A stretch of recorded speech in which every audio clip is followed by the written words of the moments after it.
Sony வாமா, எப்ப வந்த? சித்தி இப்பதான் வந்தேன். என்னடா தங்கங்களா, ஏன்டா தங்க அழுதுட்டு இருக்கீங்க ரெண்டு பேரும்? அழாதீங்க தங்கங்களா, வாங்க. அழாத சாமி, அழாத. எதுக்குமா அழுகுற? சித்தி வந்துட்டோம்ல, அழாத தங்கம், அழாத. சித்தி உன் கூட இருக்கேன், சரியா? சித்தி என்ன சித்தி, பாப்பா ரெண்டு பேரும் தூங்கவே இல்லையா? ஏன் சித்தி தூங்கமே அழுதுட்டே இருக்காளுகளா? ஆமா சோனி, நான் என்னத்த சொல்ல, தூங்கவே இல்லம்மா. இப்படிதான் அழுதுகிட்டே இருக்காளுக. நான் ஒண்ணுமே பண்ண முடியலம்மா. நானும் ரொம்ப நேரமா இவளுகளை தூங்க வைக்கலான்ட்டு என்னென்னமோ பண்ணி பார்க்குறேன். ஆனாலும் அம்மாட்ட போகணும், அம்மாட்ட பார்க்கணும், என்னை கூட்டி போங்கன்னு மட்டும்தாம்மா அழுகிறாளுக. மற்றபடி தூக்கமும் அவளுகளுக்கு வரவும் மாட்டுது, தூங்கவும் மாட்டாளுகம்மா. நானும் மணி 12 கிட்ட ஆயிடுச்சு. சரி கண்டிப்பா தூங்கி இருப்பாளுகள்ல நினைச்சு வந்தேன். கடைசியில தூங்கலன்னு சொல்றீங்க. ஷோ, நான் என்னம்மா செய்ய? நானும் ஒரு 6 மணில இருந்து பிள்ளைல ஆவாடுறேன். என்னால ஒண்ணுமே பண்ண முடியலம்மா. இப்படிதான் நானும் கையில வச்சு ஆட்டி ஆட்டி ஒவ்வொருத்திலா தூங்க வைக்க பார்க்குறேன். தொட்டில் கட்டி அதில் ஆட்டி ஆட்டி ஒவ்வொருத்திலா தூங்க வைக்க பார்க்குறேன். சாப்பாடு ஊட்ட 2-3 வாய் தான் வாங்கினாளுங்க. அதுக்கப்புறம் துள்ளி கூட சாப்பிடல. பால் ஊற்றிட்டு வந்து கொடுத்தா அதையும் குடிக்க மாட்டாளுங்க. அவளுக்கு அம்மா ஞாபகத்திலே இருக்காளுகம்மா. சோனி, என்ன செய்யறதுன்னே தெரியல. இனியம்மா, ஏன்டி தங்க பால்லாம் குடிக்கல? சித்தி சாப்பாடு எடுத்துட்டு வரேன், ஊட்டி விடவா? சரி, இந்நேரத்துல சாப்பாடு கூட வேண்டாம். சித்தி பால் ஊற்றி கொண்டாந்து குடிச்சிடுறீங்களா? வேண்டாம், அம்மா பார்க்கணும் சித்தி, அம்மாட்ட வாணும் சித்தி, அம்மா வேணும். அம்மாக்கு தான் உடம்பு சரியில்லை சாமி, அதனால அம்மாவை ஆஸ்பத்திரியில் வச்சிருக்காங்க. அம்மாவை நாளைக்கு சித்தி பார்க்க கூட்டிட்டு போறேன். இப்போ நீங்க 2 பேரும் தூங்குனீங்க அப்படின்னா தான் நம்ம காலையில சீக்கிரமா எழுந்து அம்மாவை பார்க்க ஓடி போலாம், சரியா? அதுக்குள்ள அம்மா எந்திரிச்சு உட்காந்துருப்பா. நம்மளை பார்த்தது எக்ஸைட் ஆகி சூப்பரா நம்ம கிட்ட பேசுவா அம்மா, சரியாம்மா?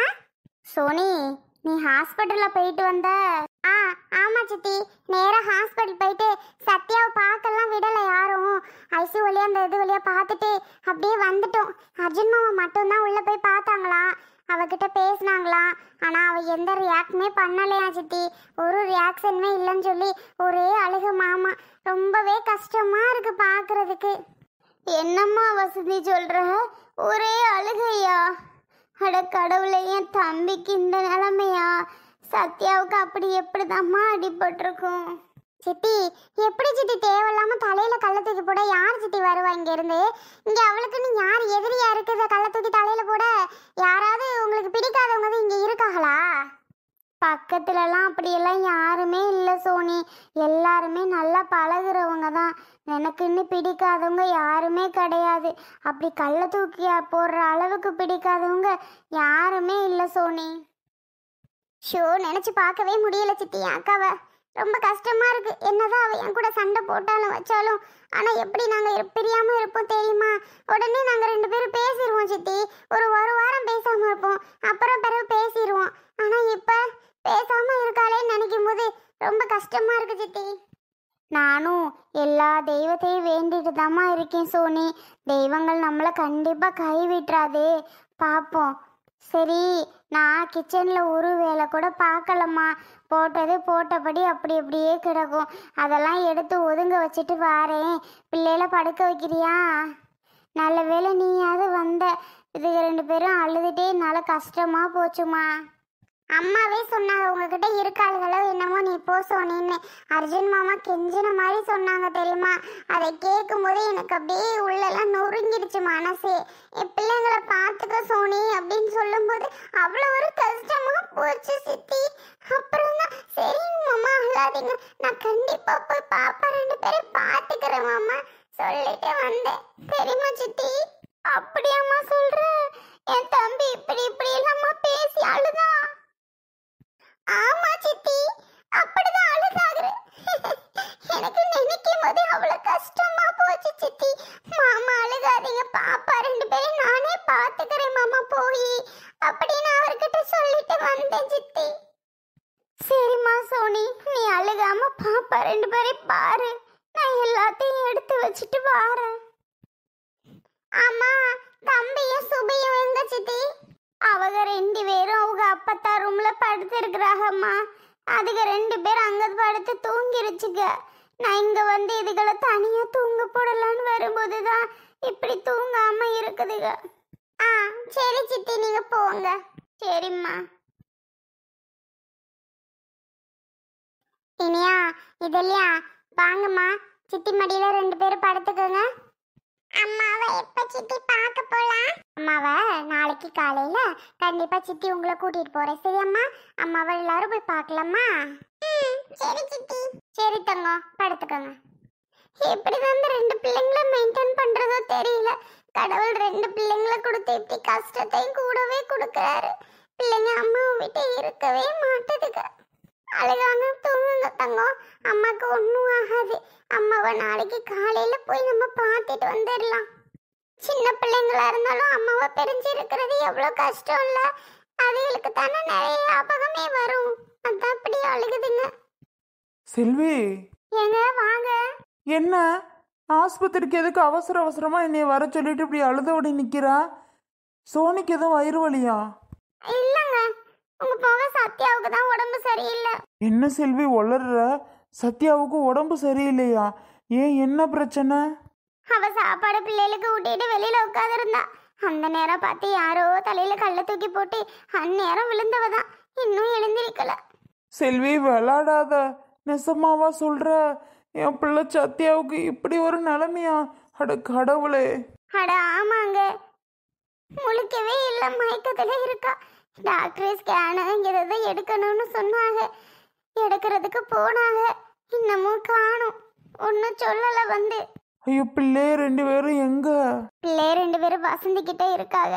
இப்பதான் சோனியை அமுச்சு விட்டேன், பாப்பாவை போய் பார்த்துக்கடி, எப்படியும் தூங்க மாட்டாளுகன்னு. என்ன பண்ணதுகளோ தெரியல. அர்ஜுன் தம்பி? அர்ஜுன் தம்பி ஒரே அழுகுங்க, ஒன்னும் சொல்ல முடியல. அந்த அளவுக்கு அழுதுகிட்டு இருக்கு. எவ்வளவு கஷ்டமா இருக்கு தெரியுமா? இந்த டாக்டர்கிட்ட போய் என்ன ஏதுன்னு கேட்க வந்திருக்குதுங்க. மாமா, உங்க மக சத்யாவை பாத்தீங்களா? என்ன மாப்பிள்ள, உங்க அக்கா இப்பதான் சொல்றா ஒண்ணுன்னா நடந்த விஷயத்த. ஐயோ, அவ கெடுக்கிற நிலைமையை பார்த்தாலே அவ்வளோ கஷ்டமா இருக்கு மாமா. டாக்டரை பார்க்க போனீங்களாம்ல? டாக்டர் என்ன சொன்னாரு மாப்பிள்ள?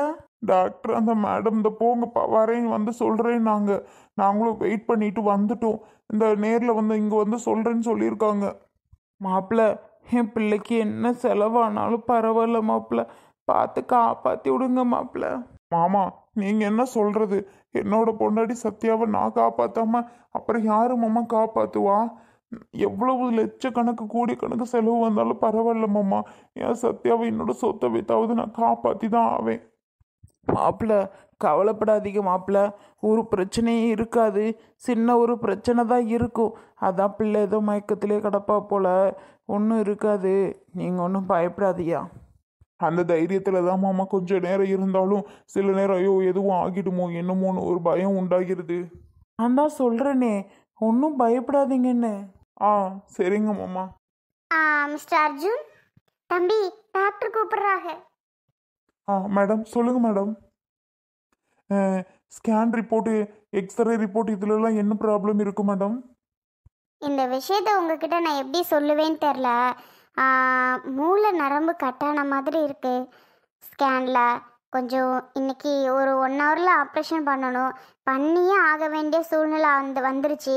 அதனால் இப்போவே பண்ணியே ஆகணும். சரி, நீங்கள் என்ன சொல்ல வரீங்க? உடனே பண்ணிடலாமா? டாக்டர், என்ன டாக்டர் நீங்கள் கேட்குறீங்க? இம்மீடியட்லி இப்போவே பண்ணுங்க, இப்போவே பண்ணுங்க. எவ்வளோ அமௌண்ட் முதல்ல உங்களுக்கு கட்டணும் அதை சொல்லுங்கள் டாக்டர். எவ்வளோ அமௌண்ட் கட்டணும் இப்போவே பண்ணுங்க. என்ன செலவானாலும் பரவாயில்ல டாக்டர், என்னோட ஒய்ஃபை நீங்கள் காப்பாற்றி கொடுத்துருங்க. ஷோ, உயிருக்கு நான் தான் ஃபஸ்ட்டே சொல்லிட்டேனேப்பா, உயிருக்கு எந்த வித பிரச்சனையும் கிடையாது. ஆனால் என்ன சொல்கிறதுன்னு தெரில. சரி ஓகே, முடிஞ்ச அளவுக்கு நாங்கள் ஆப்ரேஷன் பண்ணி நல்லபடியாக முன்னே இருந்த மாதிரி காப்பாற்றி தர நாங்கள் ரெடி. ஆனால் கடவுள் என்ன நினச்சிருக்கான்னு தெரில. எல்லாரும் உங்களோட தெய்வத்தை நல்லா வேண்டிக்கோங்க. ஓகேப்பா, ஆப்ரேஷனுக்கு ரெடி பண்ணிடுவோம். நீங்கள் ஒரு 2 லேக் மட்டும் இப்போதைக்கு கட்டுங்க. பிறகு எவ்வளோன்னு பார்த்துட்டு அப்புறம் சொல்லிக்கலாம். Okay doctor. இப்போ அன்டைமாக இருக்குது, எப்படி நான் 2 லேக் கட்ட போகிறேன்னு தெரிலையே. நானும் அதான் யோசித்தேன். ஒரு 50,000 ரெடி பண்ண முடியுமா? 50,000மா? என்கிட்ட ஒரு 10,000 வேணா இருக்கு. ஓகே, உங்கள் கையில் எவ்வளோ இருக்கோ கட்டுங்க. பின்ன பார்த்துக்கிடலாம். சரிங்கப்பா. இப்போவே ஆப்ரேஷன் ரெடி பண்ண நாங்கள் ரெடி ஆகிட்டோம். ஓகே, நான் அப்புறம் பார்த்துக்கலாம். ஒரு 1 ஹவரில் ஆப்ரேஷன் ஸ்டார்ட் ஆயிரும். சரிங்க டாக்டர், உங்கள் கையில் தான் இருக்குது டாக்டர். என் ஒய்ஃபோட உயிர் நல்லபடியாக முன்ன எப்படி இருந்தாலும் அதே மாதிரி காப்பாற்றி என் கையில் கொடுத்துருங்க டாக்டர். முதல்ல பயப்படாமல் தைரியமாக இருங்கப்பா, ஒன்றும் ஆகாது. ஆ ஓகே டாக்டர். மச்சான் அழாதடா, டாக்டர் தான் தைரியமாக சொல்கிறாங்களே உயிருக்கெல்லாம் எந்த வித பிரச்சனையும் இல்லை அப்படின்னு. ஆனாலும் ஏன்டா டாக்டர் தயங்கி தயங்கி பேசுகிறாங்க? வேற எதுவும் பண்ணிடுமா? ஒன்றுமே பண்ணாதுடா. இந்த இம்மிடியட்டாக ஆப்ரேஷன் பண்ணிட்டாங்க அப்படின்னா சரியான மாதிரி தான். நீ கவலைப்படாத மச்சான். இப்போ என்ன, ஜிபே பண்ணிடுவோமா? என்னோட அக்கௌண்ட்டில் இருக்கு. இல்லைடா, என்கிட்ட இருக்கு, நான் பண்ணுறேன்.